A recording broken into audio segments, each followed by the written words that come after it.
Hello students. आज BSc second year organic chemistry की fourth unit carboxylic acid का second part हम discuss करेंगे। फर्स्ट पार्ट में हमने general discussion about carboxylic acids discuss किया था। अब इस सेकंड पार्ट में हम preparation methods of carboxylic acids के बारे में डिस्कस करेंगे। कौन कौन सी विधियां ऐसी हैं जिससे कि हम कार्बोक्सिलिक एसिड या कार्बोक्सिलिक अम्ल बना सकते हैं, और उसमें हम मोनो कार्बोक्सिलिक अम्ल डिस्कस करेंगे। तो इसमें 7 बेसिक मेथड्स हैं। By oxidation of primary alcohols and aldehyde, प्राथमिक एल्कोहल और एल्डिहाइड के ऑक्सीकरण द्वारा। By oxidation of alkenes, alkenes के ऑक्सीकरण द्वारा। बाय हाइड्रोलाइसिस ऑफ नाइट्राइल्स, यानी कि नाइट्राइल्स के जल अपघटन द्वारा। हाइड्रोलाइसिस ऑफ एस्टर्स, एस्टर के जल अपघटन द्वारा। नॉट ओनली एस्टर्स, जो जितने भी एसिड डेरिवेटिव्स हैं, जिसमें 4 इंपॉर्टेंट मेंबर्स हैं: asters, acid chloride, acid amide और एसिड एनहाइड्राइड। चारों ही जल अपघटन के द्वारा जो है वो वापस उसी कार्बोक्सिलिक अम्ल में परिवर्तित होते हैं जिससे कि हमने उनको बनाया था। Next is by carboxylation of Grignard method, Grignard अभिकर्मक से कार्बोक्सिलीकरण द्वारा। कार्बोक्सिलेशन ऑफ एल्कीन्स, यानी कि एल्कीन्स के कार्बोक्सिलीकरण द्वारा। और मैलोनिक एस्टर, जो कि रिएक्टिव मिथाइलिन कंपाउंड्स की कैटेगरी में आता है, तो उस मैलोनिक एस्टर से भी मोनो कार्बोक्सिलिक अम्ल प्राप्त किए जा सकते हैं। तो एक एक करके इन मेथड्स को हम डिटेल में अब डिस्कस करेंगे। Now first is by oxidation of primary alcohol and aldehyde. प्राथमिक एल्कोहल और एल्डिहाइड जो है वो ऑक्सीकरण के द्वारा और उसमें सोडियम या पोटेशियम डाइक्रोमेट और सल्फ्यूरिक अम्ल की उपस्थिति में या पोटेशियम परमैंगनेट की उपस्थिति में ऑक्सीकरण होता है, और उससे समान संख्या में कार्बन युक्त कार्बोक्सिलिक अम्ल प्राप्त होता है। जैसा कि हम एल्कोहल के चैप्टर में ऑलरेडी डिस्कस कर चुके हैं। ये प्राइमरी एल्कोहल है। एल्कोहल जो है वो ऑक्सीडाइज होकर के एल्डिहाइड में कन्वर्ट होता है।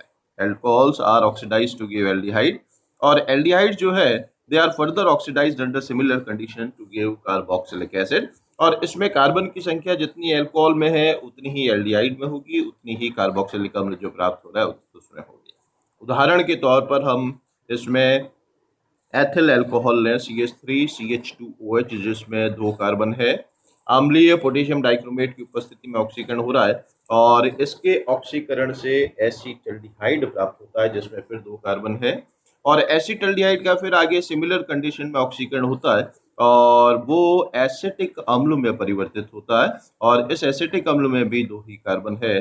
तो जितने कार्बन एल्कोहल में होंगे उतने ही एल्डिहाइड में है, और उतने ही जो कार्बोक्सिलिक अम्ल ऑक्सीकरण द्वारा प्राप्त होता है उसमें प्राप्त होता है। तो इस तरह से प्राथमिक एल्कोहल या प्राइमरी एल्कोहल या एल्डिहाइड ऑक्सीकृत होकर के कार्बोक्सिलिक अम्ल में परिवर्तित होते हैं। यदि एल्कोहल से प्रारंभ कर रहे हैं तो 2 पदों में क्रिया होती है, पहले वो एल्डिहाइड में और फिर कार्बोक्सिलिक अम्ल में परिवर्तित होता है। और यदि हम एल्डिहाइड से स्टार्ट कर रहे हैं तो सिंगल स्टेप रिएक्शन होती है और वो डायरेक्ट कार्बोक्सिलिक अम्ल में परिवर्तित। Second method is by oxidation of alkenes. Alkene जो है वो बेसिक पोटेशियम परमैंगनेट की उपस्थिति में विग्रस कंडीशन में ऑक्सीकरण होता है, और वो ऑक्सीकृत होकर के कार्बोक्सिलिक अम्ल में परिवर्तित हो जाते हैं।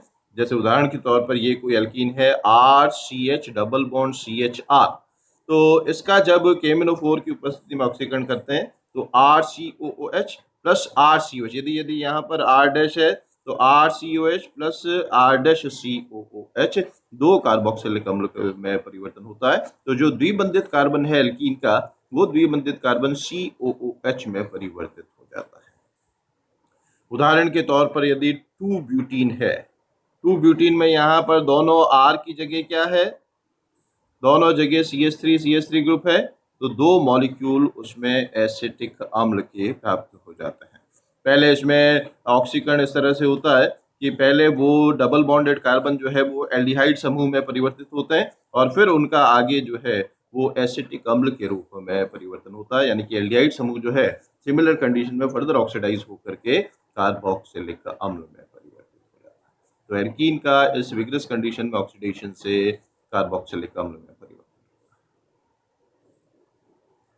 Then is hydrolysis of nitrile, nitrile के जल अपघटन के द्वारा। नाइट्राइल यानी कि वे समूह जिसमें CN समूह उपस्थित है, वे यौगिक जिनमें CN समूह है और इस CN समूह के साथ एल्काइल ग्रुप कोई भी अटैच्ड है। तो जब इस तरह के नाइट्राइल का जल अपघटन करते हैं, चाहे वो अम्लीय माध्यम में हो या क्षारीय माध्यम में हो, तो वो जल अपघटन के द्वारा वो COOH समूह में परिवर्तित हो जाता है। CN group is converted into COOH group और मोनोकार्बोक्सिलिक अम्ल में परिवर्तन होता है। और ये जल अपघटन अम्लीय माध्यम में भी हो सकता है, क्षारीय माध्यम में भी हो सकता है, और इसको हम पूर्ण जल अपघटन, कंप्लीट हाइड्रोलाइसिस कहते हैं। कुछ पर्टिकुलर कंडीशंस में इसका पार्शियल हाइड्रोलाइसिस, यहाँ पर दो जल के अणु काम में आते हैं बेसिकली, और कुछ पर्टिकुलर कंडीशन में पार्शियल हाइड्रोलाइसिस होता है जिसमें CN जो है वो CONH2 में अमाइड ग्रुप में कन्वर्ट होता है, पर वो बहुत स्पेसिफिक कंडीशंस में ही होता है। उसको आंशिक जल अपघटन या पार्शियल हाइड्रोलाइसिस कहते हैं। पर यदि केवल जल अपघटन वर्ड दे रखा है, हाइड्रोलाइसिस दे रखा है, तो इसका मतलब उसमें कंप्लीट हाइड्रोलाइसिस होगा, जहां पर CN समूह COOH में परिवर्तित होता है। तो नाइट्राइल जो है वो सामान्य परिस्थितियों में, चाहे वो अम्लीय हो अथवा क्षारीय हो, जल अपघटन के द्वारा मोनोकार्बोक्सिलिक अम्ल में परिवर्तित। Next is bye hydrolysis of esters. Asters का जल अपघटन अम्लीय माध्यम में भी हो सकता है और क्षारीय माध्यम में भी हो सकता है। अम्लीय माध्यम में भी वो जल अपघटन होकर के मोनोकार्बोक्सिलिक अम्ल में परिवर्तित होते हैं और क्षारीय माध्यम में भी वो जल अपघटन के द्वारा मोनोकार्बोक्सिलिक अम्ल में परिवर्तित होते हैं। यदि इसका जल अपघटन अम्लीय माध्यम में किया जाए तो वो CH3COOH प्लस C2H5OH में परिवर्तित होता है। ये अम्ल तनु H2SO4 या कुछ भी हो सकता है H प्लस। तो तनु अम्ल की उपस्थिति में जल अपघटन करने पर वो कार्बोक्सिलिक अम्ल और अल्कोहल में परिवर्तित होता है। और यदि क्षारीय माध्यम में जल अपघटन हो NaOH की उपस्थिति में, तो एसिटिक अम्ल का सोडियम लवण इसमें प्राप्त हो रहा है, और उस सोडियम लवण को यदि हम किसी भी तनु अम्ल के द्वारा अपघटित करेंगे तो वो कार्बोक्सिलिक अम्ल में परिवर्तित हो जाता है। तो एस्टर्स का चाहे हम अम्लीय माध्यम में जल अपघटन करें, चाहे क्षारीय माध्यम में जल अपघटन करें, वो जल अपघटन के द्वारा मोनोकार्बोक्सिलिक अम्ल में परिवर्तित हो जाते हैं। और जैसा कि मैंने पहले भी बताया, अम्ल के व्युत्पन्न एसिड डेरिवेटिव्स जिसमें 4 मेंबर्स हैं, एस्टर तो है ही, एस्टर के अलावा एसिड अमाइड है, एसिड एनहाइड्राइड है और एसिड क्लोराइड है। ये बाकी सारे जो अम्ल के व्युत्पन्न है वो भी जल अपघटन के द्वारा पुनः उसी कार्बोक्सिलिक अम्ल में परिवर्तित हो जाते हैं जिससे कि इनको जनरेट किया गया है। अम्ल क्लोराइड यानी कि RCOCl, अम्ल अमाइड यानी कि RCONH2 और अम्ल एनहाइड्राइड यानी कि RCO2O। इनमें से किसी का भी जल अपघटन करें अम्लीय अथवा क्षारीय माध्यम में, ये RCOOH मोनोकार्बोक्सिलिक अम्ल में परिवर्तित। तो अम्ल के व्युत्पन्न जल अपघटन के द्वारा पुनः उसी अम्ल में परिवर्तित हो जाते हैं जिससे उनको डिराइव किया गया है, व्युत्पन्न किया गया है। Next is Grignard method. Grignard अभिकर्मक क्या होता है? It is a organometallic compound, कार्बधात्विक यौगिक है जिसमें कि एल्किल समूह यानी कि कार्बन के साथ मैग्नीशियम जुड़ा हुआ है। जब एल्किल हैलाइड को मैग्नीशियम धातु के साथ क्रिया करते हैं शुष्क ईथर की उपस्थिति में, तो RMgX ग्रिग्नार्ड अभिकर्मक प्राप्त होता है। अब इस ग्रिग्नार्ड अभिकर्मक जो है इसमें ध्रुवीकरण यदि हम देखें तो RMgX में R माइनस डेल्टा और MgX प्लस डेल्टा, इस तरह का ध्रुवीकरण इसमें होता है। तो जब इसकी क्रिया शुष्क बर्फ, ड्राई आइस या ठोस सॉलिड कार्बन डाइऑक्साइड के साथ कराते हैं और फिर उत्पाद का जल अपघटन करते हैं, तो वो मोनोकार्बोक्सिलिक अम्ल RCOH में परिवर्तित होता है। अब इसमें किस तरह से क्रिया होगी? ये पाई इलेक्ट्रॉन यहाँ शिफ्ट होंगे, तो C पे धनावेश आ गया तो इस पे R जुड़ जाएगा, और O पे नेगेटिव चार्ज आ गया तो उस पे धनावेशित भाग MgX जुड़ जाएगा। तो इस तरह का उत्पाद प्राप्त होगा RC double bond O OMgX। और जब जल अपघटन करेंगे तो OMgX जो है, this OMgX is converted into OH and product obtained is monocarboxylic acid। जैसे उदाहरण के तौर पर एथिल ब्रोमाइड की क्रिया हम मैग्नीशियम से करते हैं तो एथिल मैग्नीशियम ब्रोमाइड प्राप्त होता है। वो कार्बन डाइऑक्साइड के साथ क्रिया करके इस तरह का योगात्मक उत्पाद देता है और फिर उसमें जल अपघटन करने पर वो प्रोपेनॉइक अम्ल में परिवर्तित हो जाता है। यानी कि एल्किल हैलाइड में जितने कार्बन है उससे एक अधिक कार्बन वाला कार्बोक्सिलिक अम्ल इसमें अभिक्रिया में प्राप्त। तो इस तरह से ग्रिग्नार्ड अभिकर्मक ड्राई आइस या शुष्क बर्फ या ठोस कार्बन डाइऑक्साइड से क्रिया करके और फिर प्राप्त उत्पाद के जल अपघटन से मोनो कार्बोक्सिलिक अम्ल में परिवर्तित। Next method is by carboxylation of alkenes. Alkenes के कार्बोक्सिलीकरण द्वारा। अब वो कार्बोक्सिलीकरण यानी कि कार्बोक्सिलिक अम्ल समूह का समावेशन वो कैसे होता है? जब एल्कीन को गर्म किया जाता है कार्बन मोनोऑक्साइड और स्टीम के साथ, भाप और कार्बन मोनोऑक्साइड के साथ उच्च ताप व दाब की परिस्थितियों में फॉस्फोरिक अम्ल उत्प्रेरक की उपस्थिति में हम क्रिया करते हैं। तो एक कार्बन पर H जुड़ जाता है, एक कार्बन पर COOH जुड़ जाता है और जो कार्बन कार्बन के बीच में डबल बॉन्ड है वो डबल बॉन्ड सिंगल बॉन्ड में कन्वर्ट हो जाता है। उदाहरण के तौर पर एथाइलिन को हम कार्बन मोनोऑक्साइड और स्टीम के साथ फॉस्फोरिक अम्ल की उपस्थिति में 400 डिग्री सेल्सियस ताप पर और उच्च दाब पर क्रिया करते हैं तो वो प्रोपेनॉइक अम्ल में परिवर्तित हो गया। इस कार्बन पर H जुड़ गया, यहाँ पर इस कार्बन पर COH जुड़ गया, डबल बॉन्ड इनके बीच में सिंगल बॉन्ड में परिवर्तित हो गया और प्रोपेनॉइक अम्ल में वो परिवर्तित हो जाता है। तो इस तरह से एल्कीन में कार्बोक्सिलीकरण हो रहा है, कार्बोक्सिलिक अम्ल समूह का समावेशन हो रहा है और वो मोनो कार्बोक्सिलिक अम्ल में परिवर्तित। Next is from malonic ester. Malonic acid क्या होता है? CH2COOH COOH, that is malonic acid. तो अब हम एल्काइल हैलाइड की जब क्रिया करते हैं sodium derivative of diethyl malonate, malonic अम्ल CH2COOH COOH। अब डाइथाइल मैलोनेट का मतलब क्या हो गया? यहाँ पर दोनों H की जगह एस्टर ग्रुप आ गया COOC2H5 COOC2H5। जब इसको सोडियम एथॉक्साइड के साथ क्रिया करते हैं तो सक्रिय मेथिलीन समूह है, इसके साथ सोडियम जुड़ जाता है और सोडियम सॉल्ट में परिवर्तित हो जाता है। तो ये है सोडियम डाइथाइल मैलोनेट।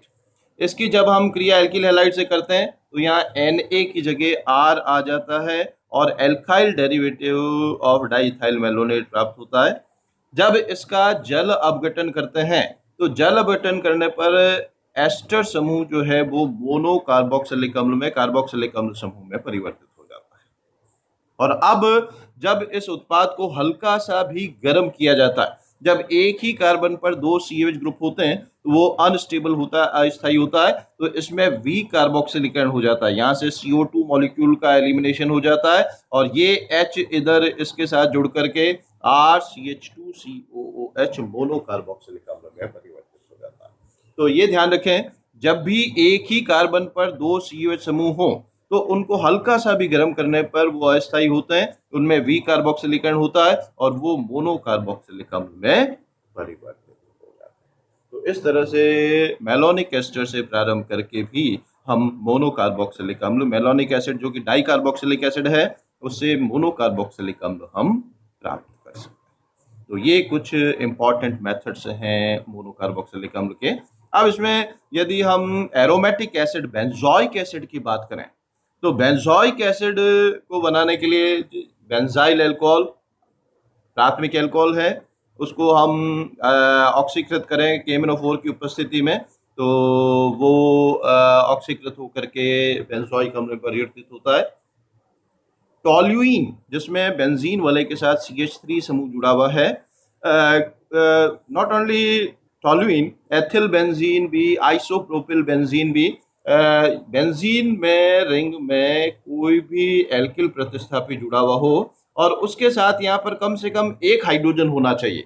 ऐसा यदि कोई एल्किल प्रतिस्थापी हो वो KMnO4 की उपस्थिति में ऑक्सीकृत होकर के COOH समूह में परिवर्तित होता है और उससे उत्पाद के रूप में बेंजोइक अम्ल प्राप्त होता है। इसी तरह से ग्रिग्नार्ड अभिकर्मक में R की जगह फेनिल समूह है, यानी कि ये फेनिल मैग्नीशियम ब्रोमाइड है जो कि ब्रोमोबेंजीन की मैग्नीशियम के साथ क्रिया से बनता है। तो फेनिल मैग्नीशियम ब्रोमाइड को हम कार्बन डाइऑक्साइड ठोस कार्बन डाइऑक्साइड या शुष्क बर्फ के साथ क्रिया करें और फिर अम्लीय माध्यम में जल अपघटन करें तो भी वो बेंजोइक अम्ल में परिवर्तित होता है। फेनिल साइनाइड यानी कि यहाँ पर R की जगह C6H5 है, तो ये भी अम्लीय माध्यम में जल अपघटन के द्वारा बेंजोइक अम्ल में परिवर्तित होता है। तो एरोमेटिक एसिड और एलिफेटिक एसिड बनाने की विधियां लगभग एक सी हैं, केवल ये एक मेथड जिसमें कि एल्किल प्रतिस्थापित बेंजीन के ऑक्सीकरण से बेंजोइक अम्ल प्राप्त होता है, ये थोड़ी डिफरेंट है। तो ये है preparation methods of monocarboxylic acids. अब हम फिजिकल प्रॉपर्टीज की बात करें तो फिजिकल प्रॉपर्टीज में लोअर कार्बोक्सिलिक एसिड जो हैं are liquid with unpleasant smell. उसमें जो निम्नतर कार्बोक्सिलिक अम्ल है वो द्रव के रूप में होते हैं और उनमें थोड़ी सी खराब सी गंध होती है। Boiling point and melting point of carboxylic acid increases with increase in molecular weight. जैसे जैसे हम निम्नतर से उच्चतर सदस्य की ओर जाते हैं उनका अणुभार बढ़ता जाता है और अणुभार बढ़ने के साथ साथ उनका जो बॉइलिंग पॉइंट और मेल्टिंग पॉइंट है वो भी बढ़ जाता है। और जैसा कि लास्ट लेक्चर में मैंने बताया था कि कार्बोक्सिलिक अम्ल में अंतरा अणु हाइड्रोजन बंध इंट्रामोलिकुलर हाइड्रोजन बॉन्ड होता है, इंटरमोलिकुलर हाइड्रोजन बॉन्ड, और उस इंटरमोलिकुलर हाइड्रोजन बॉन्ड के कारण वो एक चक्रीय द्विलक बनाते हैं, साइक्लिक डाइमर, जिसका स्ट्रक्चर भी हमने डिस्कस किया था। और इस कारण से इनका जो बॉइलिंग पॉइंट है वो अल्कोहल जो समान अल्कोहल होते हैं उनसे अधिक होता है। और एक और पॉइंट बताया था कि उसका यदि हम किसी प्रायोगिक विधि से अणुभार मॉलिक्यूलर वेट निकालते हैं तो वास्तविक अणुभार का दुगना आता है, डबल आता है, क्योंकि उसमें वो डायमर के रूप में एक्सिस्ट करता है। इसी तरह से कार्बोक्सिलिक एसिड में क्योंकि कार्बन ऑक्सीजन और ऑक्सीजन हाइड्रोजन के मध्य ध्रुवीय बंध है तो वो जल के अणु के साथ हाइड्रोजन बंध बना लेते हैं। They form hydrogen bond with water, क्योंकि इसमें कार्बोनाइल ग्रुप है, वो पोलर है, और इस कारण से वो कार्बोक्सिलिक अम्ल जल में अधिक विलेय होते हैं as compare to alcohols, ethers, aldehydes and ketones. तो ये कुछ जनरल फिजिकल प्रॉपर्टीज हैं। अब इनकी केमिकल प्रॉपर्टीज हम नेक्स्ट पार्ट में डिस्कस करेंगे। Thank you.